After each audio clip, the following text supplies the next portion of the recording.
Hello everyone, इस video में करने जा रहे हैं हम क्वेश्चन नंबर 2 वर्कशीट 3 का chapter 4 direct and inverse variation. Question है Udit can complete his work in 10 days. अब वो कितना वर्क है, यानी कोई भी वन वर्क है उसको वो 10 डेज में करता है। What amount of work will be completed in 8 days. तो वो 8 डेज में जो है वो कितना काम कर पाएगा। तो पहले आप दो लाइनें छोड़ करके टेबल ड्रॉ करो।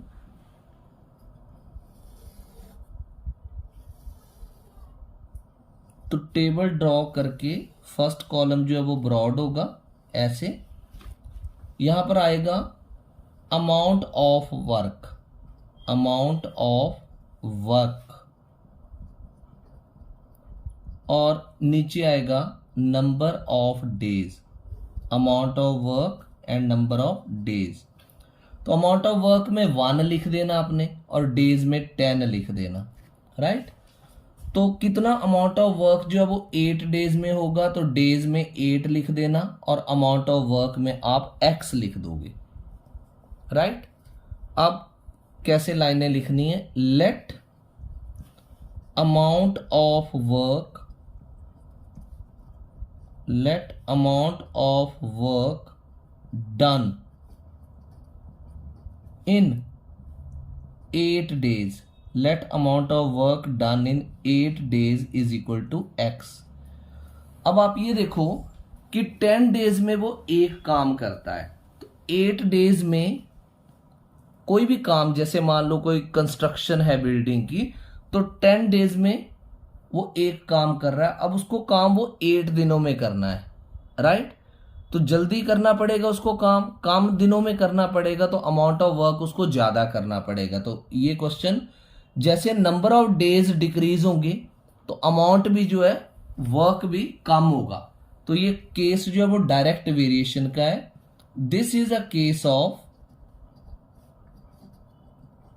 Direct variation, right. अब ये वो वर्क चाहे कोई बुक रीड करने का है या वर्क जो है वो किसी कंस्ट्रक्शन का है, तो कोई भी एक काम 10 डेज में करता है। अगर उसने 8 दिनों में यानी कम दिनों में करना है तो उसको वर्क की क्वांटिटी भी डिक्रीज करनी पड़ेगी। तो इसमें आपने लिखना है 1/10, डायरेक्ट वेरिएशन में ओवर होता है ना x/8, क्रॉस मल्टीप्लाई कर दो, 10 multiplied x is equal to 8। ये हो जाएगा ना 10 into x is equal to 8 into 1 that is 8। x बन गया 8/10। 2 4s are 8, 2 5s are 10, 4/5। x की वैल्यू कितनी आ गई, 4/5। तो आप लिखोगे therefore amount of work done, amount of work done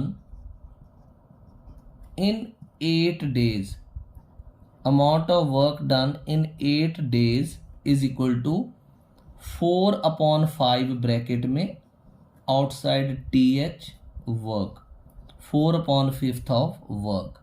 तो 4/5 ऑफ वर्क वो जो है वो 8 डेज में कर लेगा। तो ये था सोल्यूशन क्वेश्चन नंबर 2 का। Hope you have understood it. Thank you.